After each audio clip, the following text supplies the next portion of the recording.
दिखाना वीडियो। जय हिंद, स्वागत है हमारे YouTube चैनल जीएस एक्सपर्ट में।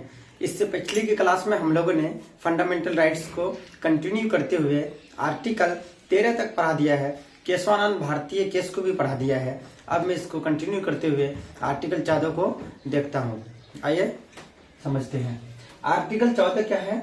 जो ये ग्रुप है हमारा, पहला ग्रुप है आर्टिकल 14 से 18 समानता का अधिकार, समानता या समता का अधिकार। आर्टिकल 14 से लेकर 18 तक के ग्रुप ए में हम लोग पढ़ते हैं। अब आर्टिकल 14 क्या है, आइए हम लोग इसको समझते हैं। आर्टिकल 14 क्या है? विधि के समक्ष समानता। विधि के समक्ष समानता, इसमें दो प्रावधान है, एक तो विधि के समक्ष समानता, एक तो विधि के समक्ष संरक्षण। अब दोनों क्या है? एक तो ब्रिटेन से लिया गया है, दूसरा अमेरिका से लिया गया है। अब दोनों क्या है, इसको हम लोग अलग अलग करके पहले समझते हैं, देखते हैं। आर्टिकल 14 ये जो है काफी इंपॉर्टेंट है। यहाँ से यूपीएससी ने भी क्वेश्चन पूछा है, बीपीएससी ने 67, 68 में भी क्वेश्चन आया है। यूपीएससी, बीपीएससी, बिहार टीचिंग इत्यादि एसएससी वगैरह जितना भी एग्जाम है कॉम्पिटिटिव, ये काफी फंडामेंटल राइट्स में भी काफी इंपॉर्टेंट टॉपिक हो जाता है आर्टिकल 14, क्योंकि यहाँ से लगभग हर एक एग्जाम में क्वेश्चन अभी तक पूछा गया है। अगर आपको यकीन नहीं हो रहा है तो हम आपको क्वेश्चन प्रूफ के साथ भी दिखा दूंगा, बुक भी आपको दिखा दूंगा कि कहाँ पूछा हुआ है। ठीक है, पहले हम लोग इसको समझते हैं। आर्टिकल 14 क्या है? आर्टिकल 14 क्या कहता है? Equality before law. Equality before law मतलब ये हुआ विधि के समक्ष समानता। मतलब क्या हुआ? विधि के समक्ष समानता। इसका ये सीधा सीधा ये कहता है कि कानून जो है, विधि जो है उसके सामने सब बराबर है। चाहे आप हिंदू है, चाहे आप मुस्लिम है, चाहे आप जैन है, चाहे बौद्ध है, चाहे क्रिश्चियन है, चाहे पारसी है, चाहे स्त्री है, चाहे पुरुष है। मतलब कानून के सामने, इसका मतलब खलासी हो, चपरासी हो, प्रधानमंत्री हो, राष्ट्रपति हो, मिनिस्टर हो, कोई भी हो, सबके लिए कानून क्या है? बराबर है। ये क्या कहता है? आर्टिकल 14 कहता है। सीधा ये कहता है कि आर्टिकल 14 जो है ये इक्वालिटी बिफोर लॉ, विधि के समक्ष समानता। अब विधि के समक्ष समानता जो है माने कानून के सामने कोई भेदभाव नहीं है, सब बराबर है। चाहे आप खलासी है, चपरासी है, मिनिस्टर है, प्रधानमंत्री है, जो भी है, सब क्या है? कानून के सामने बराबर है। ये जो विधि के समक्ष समानता, ये वर्ड को काफी टेक्निकल वर्ड है और काफी इंपॉर्टेंट वर्ड है। Same to same copy paste करेगा एग्जाम में, यहाँ कुछ भी नहीं बदलेगा, कानून भी नहीं लिखेगा, वो सीधा लिखेगा कि विधि के समक्ष समानता ये किस देश की संविधान से लिया गया है या किस देश से लिया गया है। ये किस देश से लिया गया है? क्या होगा? ऑप्शन नंबर सी पर लिखा हुआ रहता है, ब्रिटेन से लिया गया है। क्या कि विधि के समानता, इक्वालिटी बिफोर लॉ, ये व्यवस्था किस देश से लिया गया है? तो कहां से लिया गया है? ब्रिटेन से लिया गया है। तो क्या है इसका मतलब? सीधा है कि विधि के समक्ष समानता सब बराबर है। मान के चलिए आप स्त्री है या पुरुष है या मेल है, मतलब कोई भी है, आप कानून के सामने क्या है? बराबर है। अब जो है मान के चलिए ये व्यवस्था तो ब्रिटेन से लिया गया है, और जो इसका जो सिद्धांत जो दिया है विधि के समक्ष समानता, ये क्वेश्चन यूपीएससी ने पूछा था कि विधि के समक्ष समानता का सिद्धांत किसने दिया था? तो एबी डायसी का सिद्धांत है। ये किसका सिद्धांत है? एबी डायसी का सिद्धांत है। विधि के समक्ष समानता का सिद्धांत किसका है? एबी डायसी का सिद्धांत है। ये एक नकारात्मक सिद्धांत है। अब बोलिएगा कि ये नकारात्मक सिद्धांत कैसे है? या मेरी बात को आप ध्यान से सुनिएगा, क्योंकि ये सिद्धांत ही मेन बेसिकली क्या कहता है कि विधि के समक्ष समानता, कानून के सामने सब क्या है? बराबर है मित्रों। सब बराबर है कि नहीं? सब बराबर है। तो अब क्या हुआ? ये नकारात्मक को क्यों रिप्रेजेंट करता है? मान के चलिए आप ट्रेन है, ट्रेन में अगर सफर करेंगे, कोई 20 साल का लड़का है तो उससे टिकट लिया जाता है, लगता है कि नहीं? और कोई 5 साल का लड़का है, हाफ टिकट लेता है। इसका मतलब क्या? 20 साल के लड़का से भी लिया जाता है, 5 साल के लड़का से भी लिया जाता है। इसका मतलब 5 साल का तो बच्चा है, वो क्यों लिया जाता है? ये विधि के समक्ष समानता ये सीधा ये कहता है कि कानून के सामने सब बराबर, इसमें कोई भेदभाव ही नहीं है। तो अब परिस्थिति के अनुसार जो है कभी कभी भेदभाव करना पड़ता है पॉजिटिव डिस्क्रिमिनेशन के तहत पर। अब बोलिए कि ये क्या हुआ कि परिस्थिति, कभी कभी परिस्थिति पड़ने पर, जैसे इसको हम लोग ऐसे और भी समझते हैं, जैसे राष्ट्रपति है, राज्यपाल है, राष्ट्रपति विधि के समक्ष समानता का उल्लंघन करता है या नहीं है, इसको पहले हम ऐसे समझते हैं कि राष्ट्रपति पर अगर कोई मान के चलिए कोई मुकदमा हो जाए, तो राष्ट्रपति पर जो है वो दीवानी मुकदमा नहीं, दीवानी मुकदमा तो चलाया जा सकता है, लेकिन राष्ट्रपति पर फौजदारी क्रिमिनल मुकदमा नहीं चलाया जा सकता है। तो आप आम नागरिक के पास क्रिमिनल मुकदमा चलाया जा सकता है, लेकिन राष्ट्रपति जो है वो आर्टिकल 72-71 के तहत पर उस पर तो क्रिमिनल आप मुकदमा नहीं चला सकते हैं। तो ये क्या विधि की समानता का उल्लंघन करता है? नहीं, परिस्थिति के अनुसार। क्यों? क्योंकि ये परिस्थिति के अनुसार जो है ये है कि ये विधि के समक्ष समानता का सिद्धांत है। ये कैसा है? ये एक नकारात्मक सिद्धांत है, क्योंकि सबके लिए बराबर है। कभी कभी परिस्थिति के अनुसार किसी को कम देना चाहिए, किसी को ज्यादा देना चाहिए, लेकिन ये जो है प्रावधान ये कोई भेदभाव नहीं करता है। ये बिल्कुल भेदभाव नहीं करता है। चाहे अब जो भी है सामने में अब मंत्री है, खलासी है, चपरासी है, ग्रुप डी लेवल का है, चाहे कहीं का भी है, चाहे प्रधान है या प्रधानमंत्री है, छोटका है या बड़का है, सब इसके पास क्या है? इक्वल है, बराबर है। इसीलिए जो है ये कभी कभी ये नकारात्मक को भी रिप्रेजेंट करता है। तो ये क्या हो गया? विधि के समक्ष समानता। ऐसे क्वेश्चन आएगा कि विधि के समक्ष समानता का सिद्धांत कौन दिया था? तो क्या AB डायसी ने ये सिद्धांत दिया था। विधि के समक्ष समानता, इक्वालिटी बिफोर लॉ, ये किसको रिप्रेजेंट करता है? ये एक नकारात्मक सिद्धांत को रिप्रेजेंट करता है। विधि के समक्ष समानता किस देश के संविधान से लिया गया है? तो ब्रिटेन के संविधान से लिया गया है। अब तक जो बीपीएससी ने क्वेश्चन पूछा है 38 से लेकर 69 तक की बीपीएससी ने अब तक जो क्वेश्चन पूछा है, तो इसका ये डायसी वाला कथन नहीं पूछा है, ये ब्रिटेन से ही पूछा है और नकारात्मक पूछा है। तो अभी तक जो क्वेश्चन पूछा है ये ब्रिटेन और नकारात्मक वाला ही पूछेगा। क्या पता यूपीएससी ने डायसी का सिद्धांत जो पूछा है विधि के समक्ष समानता से संबंधित, क्या पता बीपीएससी भी इसका कॉपी पेस्ट कर दे। तो आपको सतर्क रहना है, हर तरह से प्रिपेयर रहना है। अब जो इसी का जो आर्टिकल 14 का जो दूसरा प्रावधान है, विधि के समान संरक्षण, इक्वल प्रोटेक्शन ऑफ लॉ, विधि के समान संरक्षण, इक्वल प्रोटेक्शन ऑफ लॉ। अब इसका ये प्रावधान क्या कहता है, आइए हम लोग इसको भी समझते हैं। देखिए, इसकी व्यवस्था जो है ये अमेरिका के संविधान से लिया गया है। ये क्या कहता है कि कानून के सामने सब बराबर तो है, लेकिन परिस्थिति के अनुसार कभी कभी जो है इस पर जो है सबके बराबर न होने, थोड़ा किसी को कम, थोड़ा किसी को ज्यादा भी दे सकते हैं। अब ऐसा क्या बोल रहे सर? ये सीधा आपको ये कहता है, इसका जो दूसरा प्रावधान है कि विधि के समान संरक्षण, equal protection of law, equal protection of law. ये जो विधि के समान संरक्षण है ये परिस्थिति पर निर्भर करता है। कभी कभी परिस्थिति के अनुसार किसी को ज्यादा कठोर सजा देनी पड़ती है, किसी को कम सजा देनी पड़ती है। तो ये जो मेनली जो डिपेंड करता है ये परिस्थिति, हालात पर निर्भर करता है, ये वक्त पर निर्भर करता है कि कैसे उस व्यक्ति को सजा दिया जाए। ये परिस्थिति के अनुसार न्याय का सिद्धांत देता है। ये एक पॉजिटिव भेदभाव करता है। अब बोलिए सर ये पॉजिटिव भेदभाव क्यों करता है? मान के चलिए जैसे कोई स्त्री और कोई पुरुष, कोई लड़का लड़की जो है भाग के चला गया, कोई लड़का लड़की भाग के शादी करने के लिए चला गया, ठीक है। अब दोनों पर जो है पुलिस जो है, दोनों परिवार से पुलिस ने क्या कर दिया? केस कर दिया। सपोर्ट हम एग्जाम्पल के थ्रू इसको समझा रहे हैं। ये वाला विधि के समान संरक्षण वाला, लड़का लड़की दोनों शादी के बहाने से भाग गया। अब दोनों पर जो है, दोनों की फैमिली जो है कोर्ट पर केस कर दिया। दोनों की फैमिली ने क्या किया? केस कर दिया। अब पुलिस दोनों का इन्वेस्टिगेशन किया, पुलिस दोनों को हिरासत में लिया, पकड़ा। अब लड़की जो यहाँ जो गवाह देगी, लड़की देगा कि क्या ये लड़का जो है हमको बहला फुसिया के जबरदस्ती लेके आ गया। तो भाई ये तो अगेंस्ट में हो गया। कोई भी लड़का अगर लड़की को भगा के लेके जाएगा तो बगैर, ऐसे बोकी लड़की होगी तो ऐसे तो नहीं लेके जाएगा।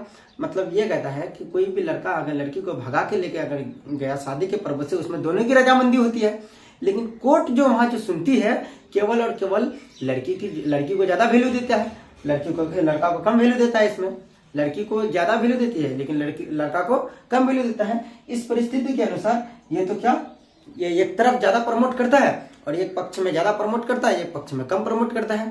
इसका मतलब यह हुआ कि लड़की को जो है वो ज्यादा वैल्यू देता है कंपेरिजन टू गर्ल्स, ये सॉरी, मतलब लड़का के तुलना में लड़की को जो है वो ज्यादा वैल्यू देता है लेकिन लड़का को कम वैल्यू देता है। तो ये परिस्थिति के अनुसार निर्भर करता है। क्यों? क्योंकि कहा है कि कानून के समान संरक्षण, कानून के समान संरक्षण ये जो लिया गया है ये यूएसए के संविधान से लिया गया है। Equal protection of law. ये परिस्थिति के अनुसार निर्भर करता है, ये पॉजिटिव भेदभाव करता है। जैसे हमने लड़का लड़की का उदाहरण देके समझाया, एक पक्ष को आप ज्यादा प्रमोट करते हैं, एक पक्ष को आप कम प्रमोट करते हैं। इसका मतलब ये हुआ कि लड़की को आप ज्यादा वैल्यू देते हैं, तो ये क्या लड़की के तरफ से क्या पॉजिटिव। जैसे आप ट्रिपल तलाक है, ट्रिपल तलाक जैसे अभी हम लोग आगे पढ़ेंगे, हिंदू मैरिज एक्ट पढ़ेंगे, मुस्लिम मैरिज एक्ट पढ़ेंगे, तो उसमें आएगा ट्रिपल तलाक। अब ट्रिपल तलाक में जो है महिला को काफी दिक्कत होती थी, तो मोदी जी ने क्या ट्रिपल तलाक को पास कर दिया। इसका मतलब यह हुआ कि ट्रिपल तलाक जो संसद ने पास करवाया, मोदी जी ने पास करवाया, तो ये भी क्या महिलाएं के प्रति जो है एक प्रकार का जो कॉन्स्टिट्यूशन के जो बिल के पास किया, हम उस परिस्थिति के अनुसार बोल रहे हैं। इसका मतलब महिलाओं के साथ ये पॉजिटिव भेदभाव किया है। इसका मतलब यह हुआ कि समान के विधि के समान जो संरक्षण है, ये पॉजिटिव भेदभाव को क्या करता है, रिप्रेजेंट करता है। ये एक पक्ष को ज्यादा प्रमोट करता है, ये एक पक्ष को कम प्रमोट करता है। हालांकि ये नहीं है कि एक जो है ये परिस्थिति पर डिपेंड करता है। आशा करता हूँ आप लोग समझ गए होंगे। अब विधि के समक्ष समानता के कुछ अपवाद है, एक्सेप्शन है।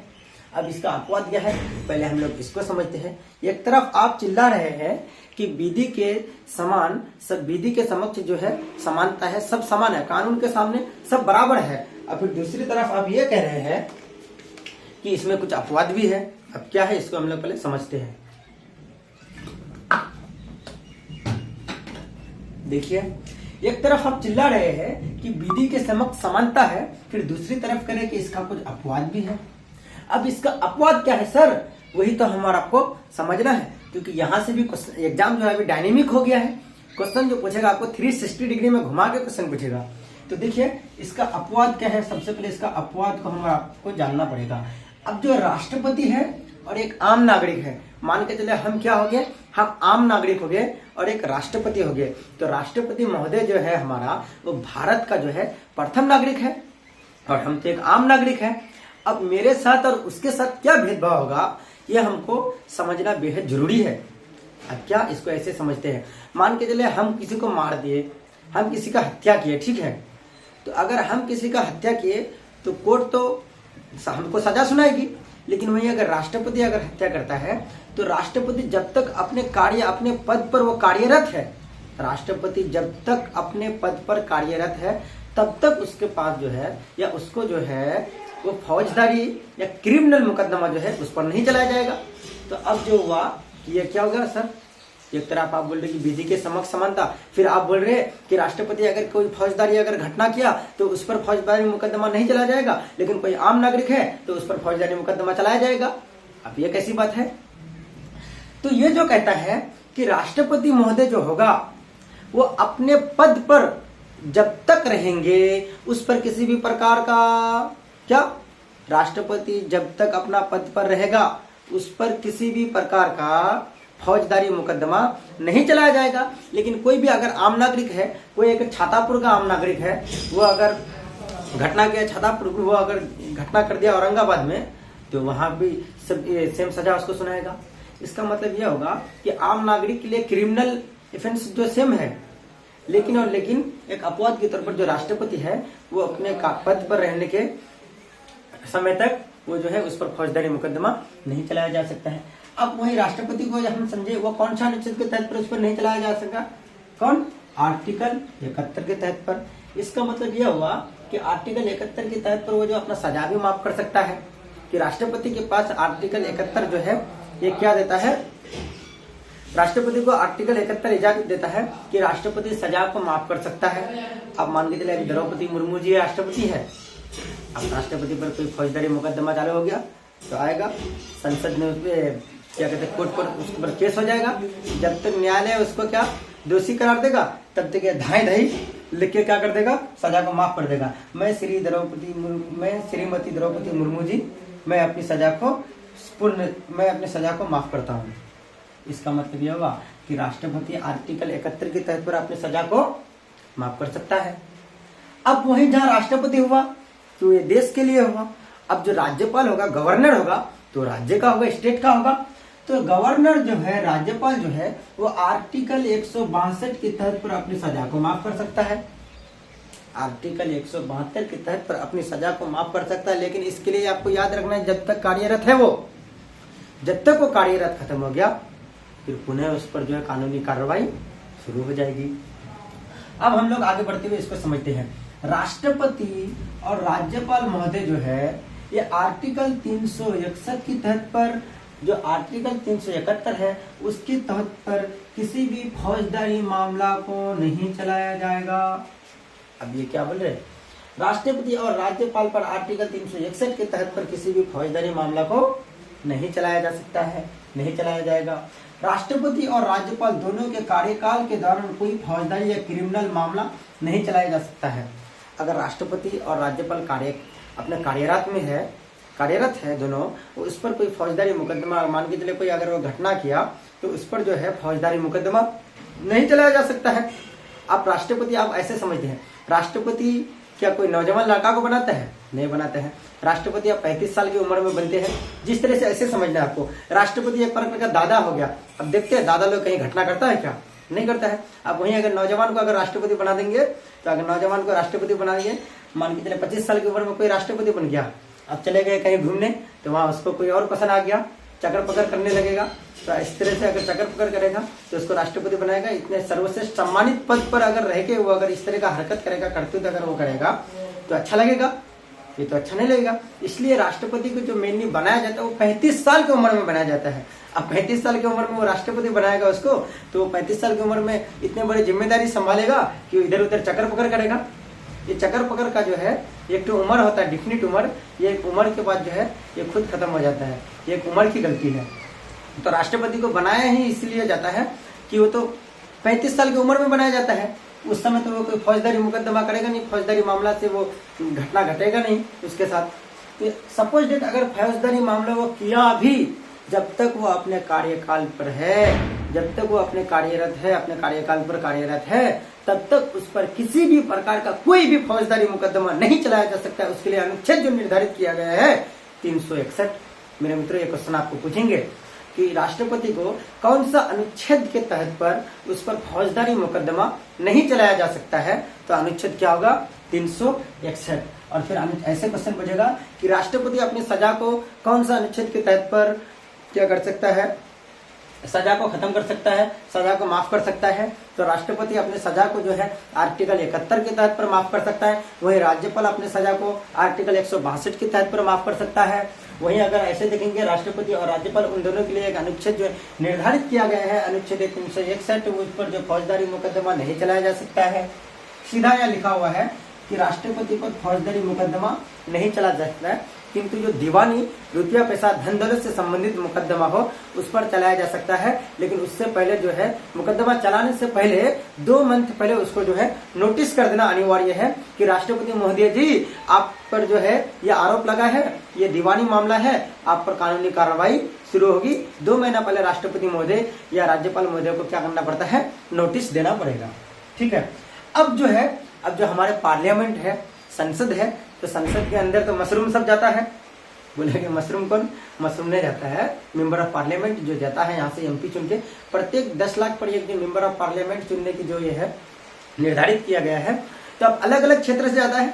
मान के चलिए कोई बिहार के किशनगंज से गया है, तो कोई कश्मीर से आया, कोई कन्याकुमारी से आया, तो कोई गुजरात से आया, तो कोई राजस्थान से आया, कोई दिल्ली से आया, कोई हरियाणा से आया, कोई चंडीगढ़ से आया।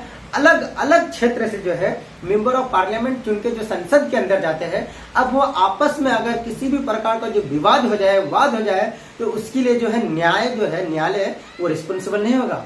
अब इसको हम लोग ऐसे समझते हैं। इससे पिछला सेशन में जो है राष्ट्रपति ये हुआ, पार्लियामेंट का सत्र हुआ, तो असदुद्दीन अवैसी साहब जो है वो अपने स्पीच दे रहा था, अपने भाषण दे रहा था। तो उसके भाषण के दरमियान जो है एक बीजेपी का सांसद है निशिकांत जी ने ये असदुद्दीन अवैसी को पूछा कि अब बाबर को आक्रमणकारी मानते हैं या नहीं है। तब आपस में जो पार्लियामेंट के अंदर ये वाद विवाद हो गया, तो उसने कहा कि पुष्पमित्र संघ को आप आक्रमणकारी आप क्या मानते हैं, जम्मू के वो राजा को क्या मानते हैं। अब उन दोनों के बीच में जो वो विवादित हुआ, वाद विवाद हुआ, उसके लिए जो है क्या है, न्यायालय तो रिस्पॉन्सिबल नहीं होगा। उसके लिए न्यायालय रिस्पॉन्सिबल होगा क्या? नहीं होगा। आपस में आप लोग संसद भवन के अंदर कुछ भी करते हैं, कुछ भी मारपीट करते हैं, लेकिन उसके लिए जो है न्यायालय रिस्पॉन्सिबल नहीं होगा। ये कहता है क्या? आर्टिकल 105। अब जहाँ संसद के सदस्य अगर आपस में मारपीट करता है संसद भवन के अंदर, तो न्यायालय उसके लिए रिस्पॉन्सिबल नहीं है। उसी तरह से जो विधानमंडल होगा, राज्य के जो विधानमंडल होगा, उसके सदस्य अगर विधानमंडल के अंदर अगर किसी भी प्रकार का वाद विवाद करता है, तो उस पर जो है न्यायालय वो रिस्पॉन्सिबल या रिस्पॉन्सिबिलिटी नहीं देगा। वो किस अनुच्छेद के तहत पर? अनुच्छेद 194 के तहत पर। मैं आशा करता हूं आप लोग आर्टिकल 14 को खूब अच्छी तरीके से समझ गए होंगे, ये काफी इंपॉर्टेंट है। आइए अब हम लोग आर्टिकल 15 को समझते हैं। इसको हम मिटाते हैं। देखिए आर्टिकल 15 क्या है। आर्टिकल 15 क्या है? बेसिकली ये कहता है कि आप किसी के धर्म के आधार पर, किसी के जाति के आधार पर, किसी के वंश के आधार पर, किसी जन्म स्थान के आधार पर, लिंग के आधार पर आप किसी से जो है भेदभाव नहीं कर सकते हैं। या क्या है? मान के चलिए किसी के धर्म के आधार पर, जाति के आधार पर, वंश के आधार पर, लिंग के आधार पर, जन्म स्थान के आधार पर, इन सारे आधार पर जो है आप भेदभाव नहीं कर सकते हैं। अगर आप भेदभाव करेंगे तो न्यायालय आपको 2 साल का सजा सुनाएगा। आप भेदभाव कर सकते हैं क्या? नहीं कर सकते। ये क्या है? आर्टिकल 15 है। इसका मतलब कोई किसी का भी धर्म है, आप उसको जो है गलत नहीं ठहरा सकते हैं। मान के चले कोई हिंदू धर्म है, मुस्लिम धर्म है, आप मुस्लिम धर्म जो है हिंदू धर्म को बुरा भला नहीं कर सकता है, हिंदू धर्म मुस्लिम धर्म को बुरा भला नहीं कर सकता है। ये आर्टिकल 15 स्पष्ट रूप से आपको बताता है कि धर्म के आधार पर, जाति के आधार पर, वंश के आधार पर, लिंग के आधार पर, जन्म स्थान के आधार पर आप किसी से भी भेदभाव नहीं कर सकते हैं। किसी का धर्म अगर हिंदू है तो कोई दिक्कत नहीं, उसका धर्म है, वो उसको मानने का उसकी आस्था है। किसी का धर्म अगर मुस्लिम है तो अपना इबादत करेगा, अपना जो उसका है वो अपना जो अकीदा है वो करेगा। इसका मतलब यह कि कोई अगर दलित जाति का है, कोई अगर ब्राह्मण जाति का है, तो ब्राह्मण जाति वाला दलितों को नहीं परेशान करेगा, क्योंकि आर्टिकल 15 सीधा लिखा हुआ है किसी के आप जाति के आधार पर भी भेदभाव नहीं कर सकते हैं। अब वंश के आधार पर, जैसे राजस्थान में सिंधी वंश है, ज्योतिरादित्य सिंधिया, इस नाम सुने होंगे। तो राजस्थान के सिंधी वंश जो है, तो पहले जब अंग्रेज था, शिवाजी का वो लोग मराठा साम्राज्य, और जब मराठा साम्राज्य का पतन होने लगा था, पढ़ाएंगे हम मॉडर्न इतिहास में, जब मराठा साम्राज्य का पतन करके जब अंग्रेज ने अपने साम्राज्य को स्थापित कर रहा था, तो उस समय जो है ज्योतिरादित्य सिंधिया मतलब सिंधी परिवार जो है वो किसका? अंग्रेजों का साथ दिया था। लेकिन बाद में जो है उसी का वंशज अभी ज्योतिरादित्य सिंधिया है। ये कभी बीजेपी कभी कांग्रेस में जाता है, लेकिन ये संपूर्ण रूप से भारत के संविधान को मानता है, भारत देश के कल्चर को स्वीकार किया है। इसका मतलब अभी जो है अभी किसी भी प्रकार का उसके साथ क्या भेदभाव कर सकते हैं हम लोग? बिल्कुल नहीं कर सकते। अब इसको ऐसे कि आधुनिक भारत में आप लोग के बारे में ये पढ़े कि आपका दादा लोग अंग्रेजों का साथ दिया है, आपको यहाँ रहने देंगे, ऐसे हो सकता है? संभव क्या? नहीं हो सकता है। किसी के वंश के आधार पर आप जो है भेदभाव नहीं कर सकते हैं। अब जैसे हैदराबाद दक्षिण भारत ले लीजिए, दक्षिण भारत में असदुद्दीन अवैसी साहब के जो वंशज थे, जो इसका जैसे मीर कासिम, ये सब जो थे, वो सब तो क्या हुआ कि कभी अंग्रेजों का साथ दिया, कोई पाकिस्तान चला गया। आप बोलेंगे कि आप लोग का दादा परदादा छक्कर दादा ये सब तो अंग्रेजों का साथ दिया, कोई पाकिस्तान चला गया, आपको भारत में रहने नहीं देंगे, ऐसे होगा क्या? नहीं, क्योंकि बाय द वे वो जो है पूरा भारत का संपूर्ण संविधान को मानता है, भारत के आस्था पर विश्वास रखता है, भारत के डाइवर्सिटी पर विश्वास रखता है, वो है कि नहीं? तो इसका मतलब ये हुआ किसी के वंश के आधार पर, अगर आप पिछले 100 साल पहले अगर उसका वंश कुछ और था, उसका वंश के साथ अगर कोई दूसरों को सपोर्ट करता था, लेकिन अभी वो जो है संपूर्ण रूप से जो देश का जो रूल रेगुलेशन है, जो नियम कानून है, उसको अगर मानता है, तो उसके आधार पर आप जो है किसी भी प्रकार के साथ उसको जो है भेदभाव नहीं कर सकते हैं उसके साथ। तो यही कहता है आर्टिकल 15। इसका मतलब ये आपके वंश के आधार पर आप भेदभाव नहीं कर सकते हैं। अब लिंग के आधार पर भी भेदभाव नहीं कर सकते हैं। मान के चलिए कोई लड़की है, कोई लड़का है, कि आप लड़का लड़की को बोले गए कि छुटकी है हमसे, तो ये है वो है, ऐसे कर सकते हैं क्या? नहीं कर सकते। इसका मतलब यह हुआ कि आप सेक्स के आधार पर, लिंग के आधार पर भी आप किसी से भेदभाव नहीं कर सकते हैं। अब जो जन्म स्थान है, आपको बिहार का लड़का है, वो चला गया महाराष्ट्र, अब महाराष्ट्र में बोलेगा तू बिहारी, तू कौन चीज जानता है, ऐसा ऐसा अगर बोलेगा तो ऐसा संभव है? इस तरह का करना संविधान में मना है कि नहीं? इसका मतलब ये हुआ किसी के जन्म स्थान के आधार पर किसी को बिहारी बोल के उसको चिरा नहीं सकते आप। सकते क्या? नहीं सकते हैं। इसका मतलब यह हुआ कि किसी के जन्म स्थान के साथ आप भेदभाव न कर सकते हैं, लेकिन कुछ पॉजिटिव डिस्क्रिमिनेशन कर सकते हैं। आप बोलेंगे सर एक तरफ आप बता रहे हैं कि भेदभाव नहीं कर सकते हैं, भेदभाव को इंग्लिश में कहते हैं डिस्क्रिमिनेशन, लेकिन आप फिर बता रहे हैं कि पॉजिटिव डिस्क्रिमिनेशन कर सकते हैं, पॉजिटिव जो है डिस्क्रिमिनेशन कर सकते हैं। पॉजिटिव डिस्क्रिमिनेशन क्या है इसको हम लोग समझते हैं। इसका मतलब हुआ कि इन पांचों में से ये 5 प्रकार का इसमें जो प्रावधान है, धर्म के आधार पर, जाति के आधार पर, वंश के आधार पर, लिंग के आधार पर, जन्म स्थान के आधार पर आप भेदभाव नहीं कर सकते हैं, लेकिन कभी कभी आप कर सकते हैं। बोलिए कैसे? ये जो आरक्षण है ये कभी कभी जो है कोई जो है छोटा जाति का होता है उसको आरक्षण देके बड़ा जाति के समान करता है, तो ये भेदभाव तो हो गया। बड़ा जाति वाला बोलेगा कि सर ये तो मेरे साथ भेदभाव हो रहा है, लेकिन सरकार का जो है ऐसा मंशा बिल्कुल नहीं है। हमारे संविधान निर्माता भीमराव अंबेडकर साहब, डॉक्टर राजेंद्र प्रसाद साहब ने इस सब चीज पर बैठ के काफी बातें किया कि ये जो है हमारे जो समाज है, हमारे समाज में तो कोई ऐसा है, कोई व्यक्ति मान के चलिए ये कोई छेदीलाल है और ये कोई मुन्ना है, ठीक है। अब छेदीलाल तो मुन्ना से बड़ा हो जाता है दौलत में, तो इस छेदीलाल का जो है ये मुन्ना को जो है छेदीलाल के बराबर करना है, इसको यहाँ तक लाना है। तो आप यहाँ तक कैसे लाएंगे? इसको आरक्षण देंगे, हम आरक्षण देके खींच के इसको ऊपर लाएंगे। अब इसका जो आरक्षण, इसको आरक्षण नहीं मिलेगा, जो बड़ी जाति का है इसको आरक्षण इस वजह से नहीं मिलेगा, इसको बोलता है सरकार कि आप बढ़ो, आप खूब कमाओ, आप अच्छा पैसा कमाओ, आप धन दौलत खूब अर्जित करो, लेकिन इसका मतलब ये है कि आपको आरक्षण नहीं मिलेगा, आप खूब पैसा कमाओ, कोई दिक्कत नहीं है, हमको कोई किसी भी प्रकार का दिक्कत नहीं है, लेकिन आप जो है आपको आरक्षण नहीं देके इसको आरक्षण दिया जाएगा, क्योंकि इसको जो है हमको समानता करना है, सबके बराबर करना है, इसको जो है बराबर करना है। तो ये हो गया आरक्षण। तो अब आरक्षण जो हमारे संविधान में असंवैधानिक नहीं है, आरक्षण हमारे संविधान में डिफाइन है, इसीलिए ये आरक्षण है। अगर आरक्षण अगर गलत होता तो आर्टिकल 13 खुद चिल्लाता है कि अल्पीकरण है। अगर कोई भी ऐसा कानून नहीं रहेगा हमारे देश में जो क्या करता है, मूल अधिकार को या आदि अधिकार को, किसी भी अधिकार को क्या करता है, नुकसान पहुंचाता है। मैं आशा करता हूं आप आर्टिकल 14 और आर्टिकल 15 को अच्छे से समझ गए होंगे। बाकी जो हमारे इस ग्रुप का जो 3 अनुच्छेद बचा हुआ है, आर्टिकल 16 लोक नियोजन जो होता है उसमें भी 3 प्रकार की है, धर्म की उसमें भी है 3 प्रकार का जो आजादी है वो उसको भी पढ़ेंगे। 17 छुआछूत जो है और अस्पृश्यता जो है उसको भी पढ़ेंगे, 18 भी पढ़ेंगे। इस ग्रुप को हम लोग नेक्स्ट लेक्चर में कंटिन्यू करेंगे। यहाँ आपको एक चीज याद रखना है, ये जो आरक्षण जो मिलता है तो आरक्षण धर्म के आधार पर न मिलके, आरक्षण जो है धर्म के आधार पर नहीं मिलता है, आरक्षण जो है वो जाति के आधार पर मिलता है। अब बोले कि धर्म और जाति में क्या डिफरेंट है? हिंदू क्या है? हिंदू एक धर्म है, जैसे मुस्लिम है, मुस्लिम एक धर्म है। अब उसके अंदर में जो है जाति आता है। इसका मतलब यह हुआ कि जात धर्म अगर एक पेड़ है तो जाति उसका क्या है? फल है। धर्म अगर क्या है? जाल है, तो जाति क्या है? उसका मछली है कि नहीं? इसका मतलब यह है कि आरक्षण आप धर्म के आधार पर नहीं दे सकते, पूरे मुस्लिम या पूरे हिंदू धर्म को आप आरक्षण नहीं दे सकते। उसके अंदर में जो जाति आता है उसको आरक्षण देते हैं। जैसे दलित है, हिंदू धर्म के अंतर्गत आता है, तो दलितों को आरक्षण दिया जाता है, एससी को दिया जाता है, एसटी को दिया जाता है। उसी तरह से मुस्लिम में भी आरक्षण दिया जाता है।